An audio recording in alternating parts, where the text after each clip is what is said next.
Welcome to EVONA Origin Stories, the space podcast where we look to bring you extraordinary leaders from within the sector and their fascinating stories of early life, career, and how they broke into the space industry. Joining us on the podcast today is Greg Delory, the CEO and co-founder of Heliospace. Born and raised in San Francisco, Greg's parents encouraged him to reach for the stars from a very early age. He found himself inspired by children's space books that introduced him to the idea of the wider universe beyond Earth. These early passions for space and technology led him on to gain his degree in physics and astronomy, and then later on his PhD in space physics. After some incredible industry experience, which included working for NASA on several lunar and Mars missions, Greg founded Heliospace, who are an amazing aerospace company specializing in commercial, research and development activities in the space sector. Not only this, but Greg is an advocate of encouraging more children to enter the sector through hands-on space-related activities. We're really excited to chat with Greg today as we dive into his space origin story.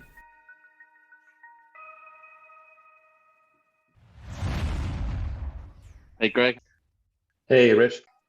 First of all, thanks for coming on the show today. Really appreciate it. Excited to have this conversation with you. Thanks ever so much for taking the time to do this. Yeah, I appreciate the invitation. Awesome. Well, if it's okay, we'll just kick right off. If you wouldn't mind introducing, I guess, where you started from the early days of Greg. Talk us through where you started in life, where you grew up, school, college, that sort of thing, and eventually how you have found your way into your early career in the Bay Area. Yeah, so I was born and raised in San Francisco, and my parents were pretty young. They were probably best described as a combination of beatniks and hippies at the time. So I had a pretty freewheeling childhood. I was certainly encouraged to think out of the box and follow my dreams. So my mom used to read me, for example, a book called The Nine Planets, which of course, the title is outdated now. We only had 8, but back then it was an early introduction to the idea that planet Earth was not our only domain. And so I think from that point on, the seed was planted, and then going to an alternative education elementary school for a time, instead of paying attention in class, I was drawing spaceships and, thinking about just being enthralled with the idea of technology and science. This wonderful knowledge and power that we as humans could have was just intoxicating as a small child. And combine that with space exploration. I mean, how good does it get? So I caught onto this bug early in life, combination of being encouraged to follow my dreams, looking at what's on TV and being read certain books and that kind of thing. And I started out in alternative education. I went to a regular middle school, and then I ended up going to Lowell High School, which was nationally recognized for its education. So quite a journey there, from a kid who wasn't paying attention in class to going to a really tough high school like Lowell. But I kept my dreams alive, and even while going through a difficult high school, I won a contest to go to space camp, which was a really interesting camp run in Huntsville, Alabama, where you get to spend time in a shuttle simulator and all kinds of stuff. And then, improbably enough, while at space camp, I won a second contest to fly an experiment, a student experiment on the space shuttle. And that's really, I think, what got me finally launched, so to speak, was getting that early opportunity while still in high school. And then I carried that work on to UC Berkeley, where I got a degree in physics and astronomy as an undergraduate. And they had a really great experimental space physics program there. And so I continued on with a PhD in space physics. So that's the short story, I think, for how I got from A to B. Good. No, great to hear, and great to hear again, sort of different background, different upbringing. So that's awesome. I guess now that you're kind of in the space industry and you've been here for a few years now, what is it that you find yourself loving most about the space sector? Yeah, I mean, in terms of chronicling how I got started, it starts with wonder and dreams. I think that every day I'm thankful that I get to pursue that in a very hands-on and real way. So, I specialized in hands-on experiment building, and then later, helping to put together NASA missions that actually perform the measurements and give us the data that, we need to interpret. And so that's difficult work, actually. There's lots of failure, there's lots of issues, but I also love it. So it's dividing that line between extreme challenges, but really being enthralled with the pursuit itself and the result. It's an amazing combination. Basically my love for the space science and for pursuing space exploration is what gets you through those tough moments. And I love the fact that it inspires a lot of people. It's fun to talk about. I can see people's eyes light up when I tell them about my company and what I'm doing. And so no matter how hard, our struggles may be, I'm almost comforted by the fact that I think space is on a lot of people's minds. I think everyone is a space scientist in a way, and they wonder about life in the universe and where we're going. And I love that broad appeal that it has across society and across cultures even. Yeah, no, absolutely. And talking of that broad appeal, one of the things, and I know this is maybe a subject close to you as well, is that one of the biggest motivations why we started this podcast essentially is to try and, I guess, humanize people, may potentially be put on a pedestal from people outside of the sector, especially the younger generation that we ideally, yourself and I, would like to encourage to enter into STEM subjects and eventually into space. And the whole purpose of this is to try and make space more relatable, more accessible for everyone. So one of the hot topics at the moment across the industry right now is the kind of the constant battle for good talent. What can we be doing? So for us, we need to be impacting the change at a much sort of younger age, I think, across STEM, to make sure we sustain the growth of the industry for years to come. I think one of our worries is that space is, like you say, I completely agree, space is thriving, it's amazing, space exploration, downstream, geospatial, everything is on fire, which is awesome. But sooner or later, we're going to run out of candidates. So what do you feel we should be doing sort of differently across the industry and at sort of STEM level at that kind of younger age to try and impact change now and for future generations? It's a very good question, and I'll add that in my work with NASA on several lunar and Mars missions, I would often go out and give public speeches, in various venues about the science and the excitement behind these missions. And the first couple of times I did that, I would have people running up to ask questions, and I assumed that the questions would be about the science or about some detail. But in fact, the first questions I would get were from parents who were almost desperate, sounding, how do I get my child into this? What do I do? Because they've just seen something so exciting, and they want to understand, how someone like me or someone else follows that path. And I think you're right. Space has a formidable reputation. But you think about astronauts or anything else, you have to be perfect to touch space kind of attitude, and really nothing could be further from the truth. And I was stunned by that question, but I had time to think about it. So I think we need to think about the nature of education for one thing. The advice I would give is that being book smart, right? So getting great grades and going to a good school, it's a given that I think many kids can do that. But what really differentiates, I think, people is being what I call hands-on smart. It's really implementation that differentiates among those who will succeed versus those that might not. And I think that encouraging children in particular to experiment, what we call project-based learning, other hands-on activities that directly relate to space is important. I mean, I got my start not because I went to the right school, but because I just had this inspiration, this dream to pursue this activity. And I was finding any way that I could do it. And I won that space shuttle contest. And that was really, challenging, but the thing that taught me. So I think we need to give kids an opportunity, not just to learn about it, right, in an abstract sense, but to touch it, to participate. Because it's in those environments that they will learn both the reward and the challenges of doing what I call project-based learning. And we also have to inspire them. I think, children are perhaps encouraged in ways that aren't always constructive. you should be this person and make this much money, or you should have that title kind of thing. We really need to give children a chance to find their own inspiration, because that's what will help sustain them, through their careers and through their lives. And as part of that, combine, motivation with hands-on experimentation are ideas like being risk averse versus embracing uncertainty. I think a lot of children might be told to get straight A's and everything will be fine, when in fact, it's more failure that we need. And I know that failure is really popular right now, and we don't want to make a temple out of it, but it really is the case that you learn from failure. And so we need to give children the agency, the license to undergo those experiences, to do that. And then on top of that, I think, there's a whole bunch of other things. There are still gender inequity issues. There are still socioeconomic ones. A lot of that's wrapped up into the general education system. But, within that system, this was the kind of advice that I would give parents.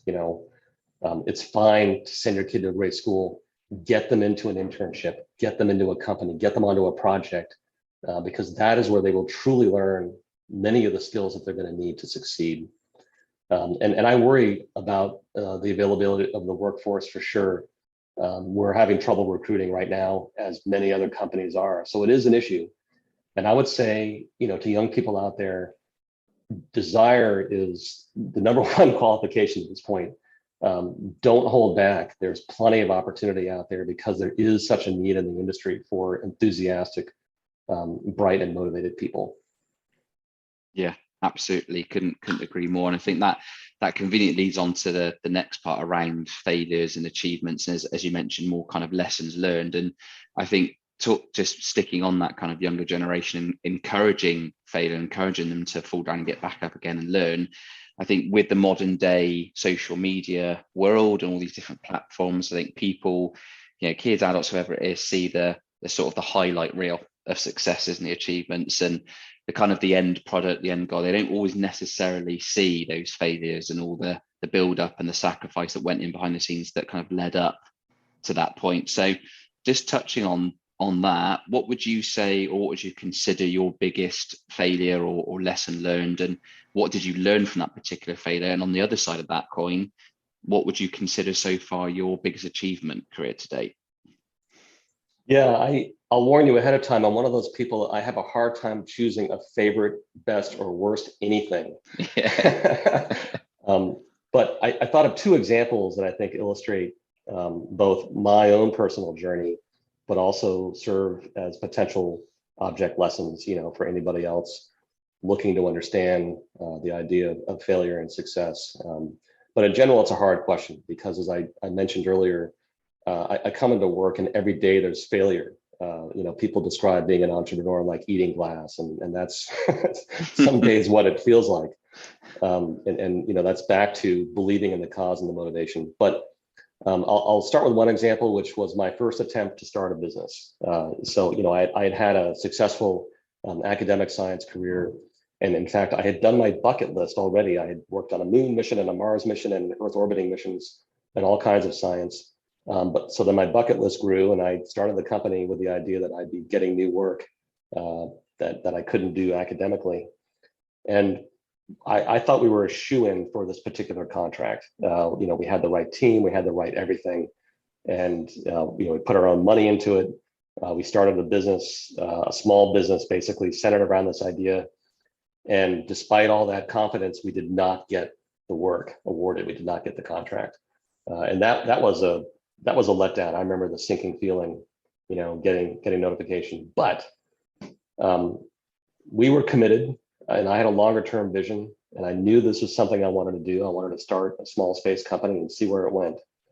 And so this is a part persistence and part, reacting to the world out of curiosity rather than fear and disappointment. We knew that the same customer had a larger opportunity in the works.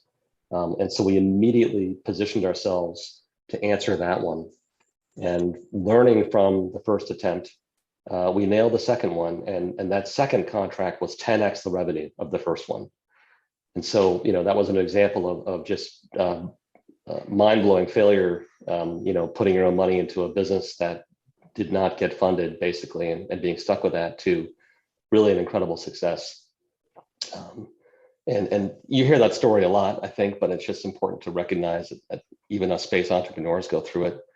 Really quickly, just a second example. I had an idea for a lunar mission that I proposed to NASA, and I knew its time had come, and we submitted a proposal. We did really well in the evaluation, but we weren't selected because a NASA center had come up with the same idea, and they were going to get the mission awarded to them in a non-competitive sense. And so that was another tough disappointment.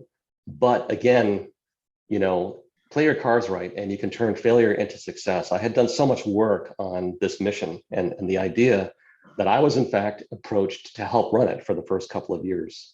So I ended up working with what was formerly my competition to everyone's success. So these are all, I'd say, flip sides of the coin of failure and success, which is, I think, the most important idea that I'm trying to convey. Those were big failures. Yeah, they felt really bad, but you really have to roll with the punches in any business. And the space industry is no different. As much as I idealize it, as lofty as the goals are, there is the down and dirty work of rolling with the punches and being agile, nimble, and persistent.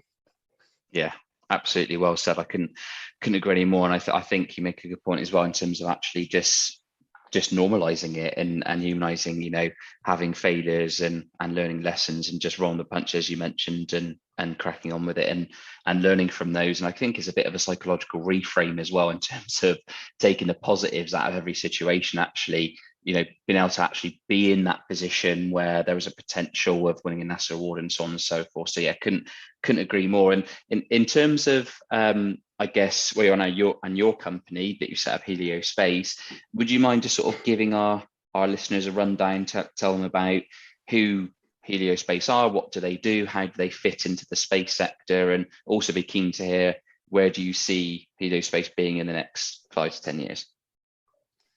Yeah, so Heliospace is what I would describe as a small boutique aerospace company. We have really unique skills in mechanical systems, deployable systems with an emphasis on antennas, optical systems, and telescopes. We also do a lot of analysis, integration, test, and mission formulation, primarily for government and nonprofit customers. At this point, we do a lot of business with NASA. And we also have, deep expertise in fields outside of this that we just haven't had the chance to apply to customers. So we're small, but incredibly versatile, given the breadth of experience of me and my two co-founders.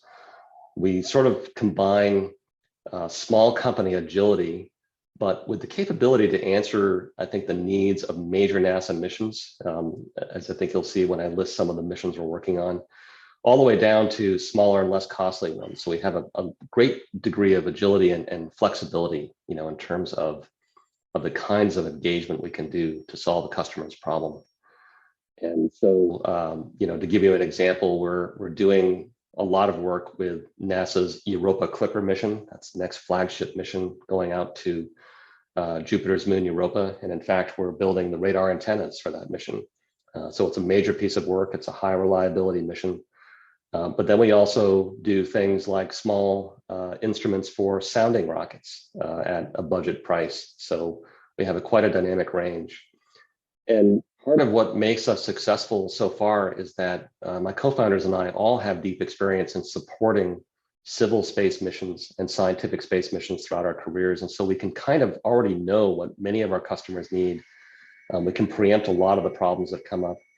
And most importantly, we understand the mission and we buy into it. And I know a lot of companies say this, but this is really ingrained in our DNA. We care about the success of these missions. And so we really have good working relationships with our customers from that perspective. We're also starting to serve the startup space community as well. We have one customer that we're helping out with an Earth orbital system that they need some assistance with our expertise. Just about the company itself, we are completely founder and employee held. We have no investors. We've been profitable since day one. So that's rather unique in this landscape. So we're in a really interesting time right now. And in 5 years, I hope that we have greatly expanded into developing more capable and more numerous optical systems for both Earth remote sensing and scientific observations, both looking around and out. I want to move deeper into RF systems, including communications and radar. And I think we're going to continue doing really complex mechanical systems. And one example of that is we're just starting work on Mars sample return systems. And a lot of this would still focus on civil space, NASA-funded missions, but also moving into maybe defense and commercial customers as well. More vertical integration for sure, meaning that we depend on vendors for critical components, and we have the capability, I think, to take more of that in-house. And we're already starting to do that with what's called in the US NASA Small Business Innovation Research, SBIR funding for our own components and subsystems and commercialization of those. And then thinking even farther ahead, given the kind of capabilities that we have and our mission-driven mindset, we have several spin-off company ideas that involve remote sensing systems and data products that I would see us moving into as we develop more in-house capability in the relevant technical aspects of those. I don't think that we become a 1,000-person company, but maybe a few hundred. If we keep growing at the rate that we are, we want to maintain a flatter organization and some of the nimbleness and agility that's giving us that's giving us an advantage over some of the larger companies at the moment. Good. No, amazing to hear. And I think kudos to you guys as well in terms of turning a profit so early, and also at this point it is, I completely agree, very, very unique that you don't have any external investment. We're the same. We've scaled for the past 4 years significantly without any external investment. It's great to hear when you just it's yourself, the co-founders, rolling up the sleeves, completely bootstrapped, and getting to where you are already in such a short space of time is really unique. Okay, I'm talking to my kind of people. I had probably heard that from Matt at some point. Yeah, amazing. Then you understand the feeling clearly. Yeah, no, and the problems. yeah. When you said eating glass, I was like, yeah, that's pretty accurate.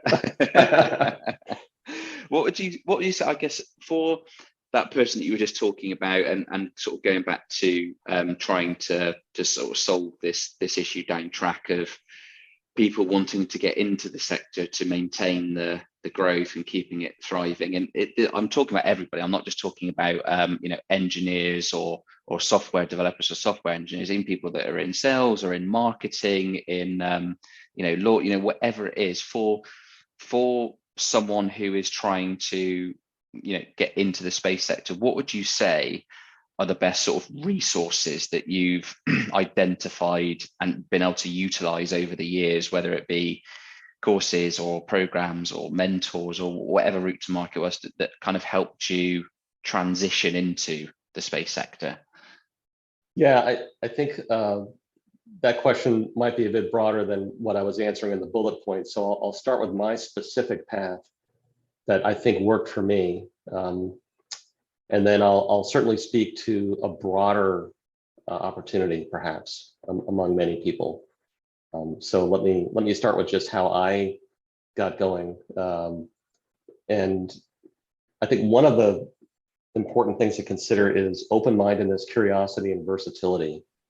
And I'll use myself as an example. I couldn't decide on what major to do because it seemed like so many of them were asking me to specialize in something, a bit narrow right off. And so I wasn't happy with, being an electrical engineer or mechanical engineer or something else, that was specialized. And so what that meant is that I ended up in physics, which I think turned out very well for me because it gave me a lot of flexibility and breadth and a way of thinking that helped me along the way. That said, I think it is important, no matter who you are, to get good at something.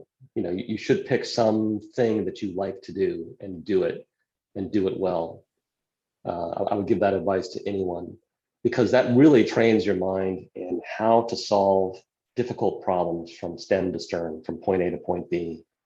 You don't want to be stuck as a generalist necessarily. However, you don't want to be stuck in specialization either. And so I would encourage people to think beyond what they've been trained in Don't get stuck in a specialty once you've mastered something or become good at something, because a lot of the innovation that I think is happening is multidisciplinary. It's understanding how to put different pieces together to make something work. So whether you're, planning on being a doctor or a lawyer or a business major, whatever it is, maintain that open-minded curiosity about the universe that will help you integrate different things together, and that'll be a differentiator, I think, for many people. Back to the aerospace industry in particular, I already mentioned the importance of hands-on work, and I think it's really important not to study things in abstraction, but to get your hands dirty. And given the demand going on in the industry right now, I think there's never been better opportunities for people from many different backgrounds, both professional and personal, to get involved. I guess I'll use an example in my own career. I was, in the academic circles working NASA funding, but I ended up working with a small nonprofit that you may have heard of called the Planetary Society. And never in my wildest imagination did I think that I would be working with them on both the Mars microphone, which was the first microphone sent to Mars, which unfortunately crashed, but we did get there, and also the Cosmos One solar sail. And these are bold initiatives from a member and donor-funded nonprofit that really exciting to participate in. And I think that space is opening up, to many other kinds of organizations outside of NASA, outside of the established players. And I think there's going to be a lot of opportunity there for people with multiple backgrounds in different areas. So, given that landscape, I would encourage anyone with interest to pursue those kinds of opportunities. I think that the door is open if you show commitment and you can weather, the failures in the storm, so to speak, and stay true to your inspiration. And from a business perspective, with all the space startups happening, there's never been a better time, for entrepreneurs. I think that we're seeing many more opportunities for observations that are going to help people in the science regime, different environments in which engineers can thrive. So I think that there's a much broader opportunity landscape, subject to keeping our kids inspired and engaged and making sure that they get there. And so I think that's one way to answer it. I can expand or go in a different direction, if I didn't quite cover it. No, that's amazing. It's great to hear, and thank you for sharing that, because again, and the other side of the coin, and the mission of these podcasts and these episodes is, yes, to make it accessible to everyone, but we also want it to be as either educational or resourceful to people. That it's those people, like you mentioned it a couple of times in the episodes, it's some people that really, really, love the space industry from afar. They look from it through a very sort of complex lens and think that it's just beyond their reach. And exactly what you said earlier, they just, as soon as you hear space, I still get it now. I've been doing this for like over 4 years. When I go to family events, when I speak to close friends, as soon as I mention space, they just mention astronauts and rockets. That's the first thing that comes to their mind. So this is all about actually lifting the curtain on that and making it as resourceful for people as possible. And actually our final question is that you've kind of answered it, but it was more kind of what advice, if I'm that person or somebody's out there listening to this, that, and again, regardless of background, regardless of industry skills, and they think the space sector, I really want to get into it, but I just think it's beyond my reach. It's for scientists, it's for rocket scientists, it's for astronauts, it's for this, it's for that. What advice would you give to that person looking in from the outside, thinking, I want to get into the space sector in 2022 or beyond? Yeah, I think I would emphasize again that we are in a very unique and, in my opinion, incredible time in the aerospace industry. I was a space scientist in my first career, and I never even imagined going into what I consider to be this sort of stable, I don't want to say boring, but not very inventive industry, given what government contractors are doing at that time. I thought I'd have a lot more freedom as a scientist to experiment and do all kinds of fun things than I did. But now I feel like the tables have turned, and you have an enormous what people are calling disruption in the aerospace industry. You have a lot of the established players, yes, but you have a record number of small companies being started, getting funded, and finding new and innovative ways to serve customers and develop new applications. So the opportunity is there. And I think that then it comes down to, being deeply inspired, being committed, understanding that titles and credentials, scientist, engineer, whatever it is, don't make the person necessarily useful. I think the way to frame this is that if I had two job applicants and one came from some very well-known school with very good grades in all the subject areas relevant to our business, and then I had another applicant who maybe went to a state school or some other school that had some good programs, but they did a hands-on project with a CubeSat. Okay, I'm going to pick the guy or the girl that went and worked on the CubeSat because they learned something, they did something, and I think anyone can do that. You shouldn't be held back or have any hesitation because you might not have a particular degree or title after your name. I've known many people who become principal investigators of major missions that didn't get a PhD in physics or astronomy, but they were good at what they did and they stuck with it. I think, and maybe you'll cut this out, but there's a NASA mission flying recently, headed up by a woman who I think was a single mom and didn't start going back to school until her 30s. There's all kinds of stories out there that should dissuade this notion that there's some child prodigy gate here to doing these endeavors. And I think it was harder before, but given the opportunity today, I would encourage anyone and everyone with commitment to find their authentic path, into this business. Planetary Society is one example. Worked with many people there. I think now that there are others being funded in all kinds of new and innovative ways. So, absolutely, well said. Thank you ever so much. Well, that concludes our show. Greg, thank you ever so much for coming on EVONA Origin Story podcast today. Really, really appreciate your time. Take care, and I'll speak to you soon. Okay. Thank you.